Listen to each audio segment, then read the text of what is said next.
Hi, my name is Olivia Vota, and we're back with our dough that we mixed just about an hour ago, 45 minutes to an hour ago. We got all of our ingredients together, we mixed them up, and then we let it sit for about 45 minutes to an hour. And so let me show you what it looks like now. So it still looks really shaggy, and yeah, it doesn't smell like it's been fermented at all because 45 minutes to an hour is just not enough time to let that fermentation process do its thing, but that's okay.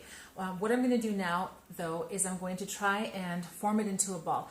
I'm going to wet my hand, and I'm going to start to take the ends, the edges, and fold them into the middle, okay? And you're going to start to see this magical thing happen where this misshapen or no shape dough starts to turn into a little bit of a ball. And I'm going to add water to my fingers occasionally just to keep this easy to work with.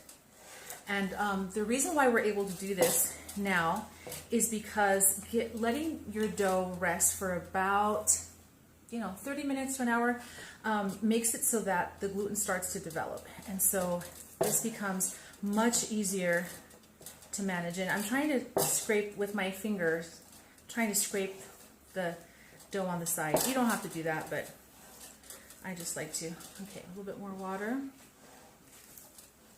Now this is still going to be a very sticky dough, and we just want to work this for about less than a minute.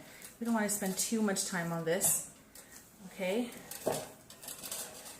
And then what we're going to do, but can you see that it's starting to turn into a little bit of a ball here?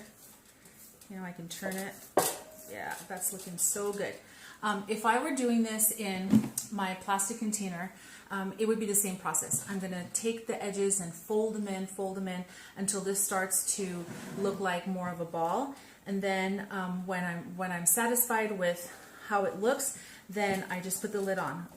For this video, for you to be able to see how this looks, how this process looks, I wanted to do it in this glass bowl.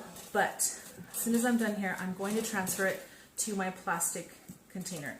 The reason why I prefer a plastic container is because it allows me to see when the dough is rising, how much it's risen.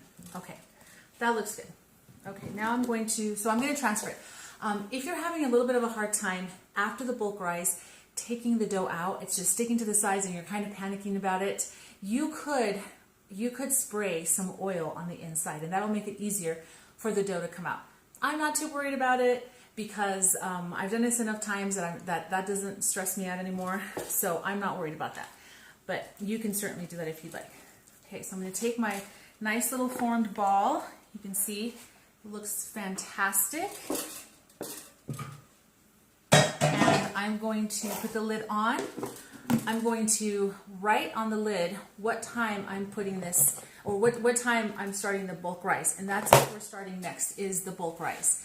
This is going to sit on my counter for somewhere between 8 and 12 hours. If you started the dough in the morning and you want it for dinner time, then time that accordingly.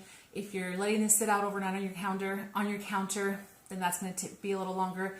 Always remember temperatures in your house. If your house is cold, this is going to have to sit out longer. If your house is really warm, then you're going to have bread sooner.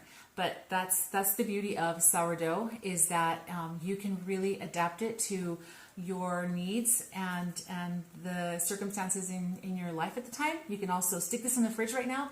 If I don't want this, if I'm not ready to bake this in somewhere between 8 and 12 hours, I could stick this in the fridge just to put a pause on the fermentation process. And then I can pull it out when I'm ready to pick up where I left off.